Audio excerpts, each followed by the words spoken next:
Still squared up. Final exams are ahead at the University of Canberra. As for these boys, well, they're having one last hurrah before getting their heads stuck in all the paperwork. The journey to university isn't paved in gold for anyone, but for one of these students, the journey there was more challenging than most. I'm Miles Peterson. I'm 19. I'm a daddy studying urban and regional planning. We just changed courses, but yeah, I'm down enjoying it. Miles is one of 800,000 Australians living with epilepsy. It is something that he's been living with since his early teenage years. I was first diagnosed in 2009 after I had an accident. I fell off the back of someone's ute, fell down, landed on my head on the road. Nothing happened for about probably 4 months, and then I had my first seizure.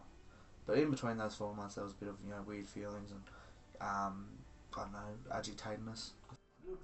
For Millsy, it was pretty tough to hear the diagnosis. What do you feel? Put a pair of jeans on, as far as I'm going. It's kind of hard because there's everything before the accident.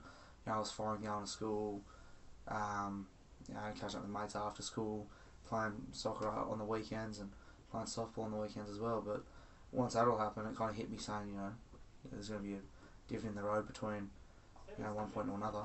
I played softball down back home. I went down to Sydney. I think in winter once every weekend to play down there. There was one time I went down and played. I was down in Sydney, and I think it was my first ever game down there, and I was at bat and I had one of my blackouts, and Mum knew straight away. There's certain body language that I've had, and I just blacked out straight away, and my coach knew about it as well, so she had to call time and run out and get me, and it was just embarrassing. That was the first weekend I went down there, met the team, and eventual mates versus both playing against and playing with. Pardon me. And first ever time seeing them, they're seeing me have a little blackout. It's not a good first impression, is it? When my medication was working well, if that makes sense, I would have them probably once every 3 weeks, but there was a point in time I'd be having one every 2 days.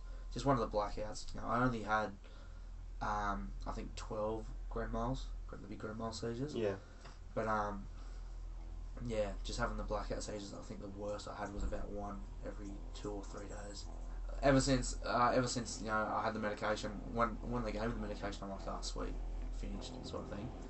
And when I had the first seizure and then the second seizure, both me and my mum kind of said, no, we got to go see someone better. So we go over to Bathurst to catch up with one of their doctors over there. Yeah. Can't remember his name.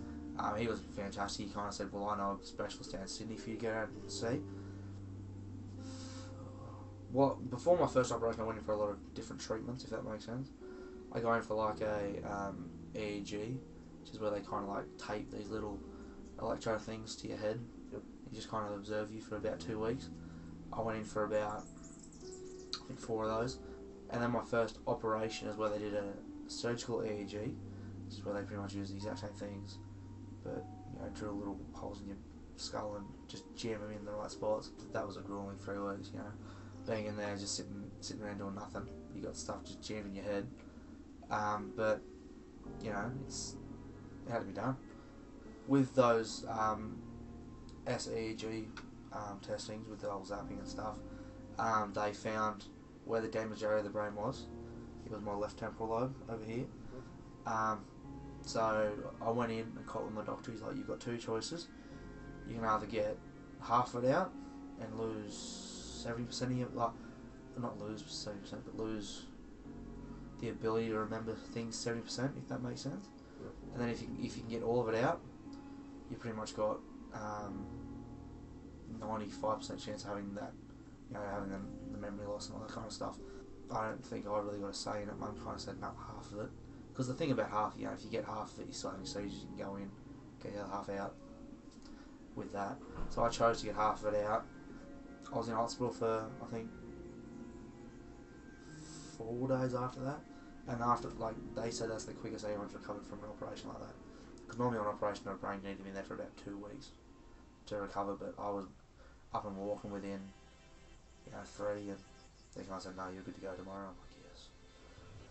It's been 18 months now, and I'm happy with Larry. So you guess your friends obviously been supportive here as well. Absolutely. Yeah. Yeah. Coming down,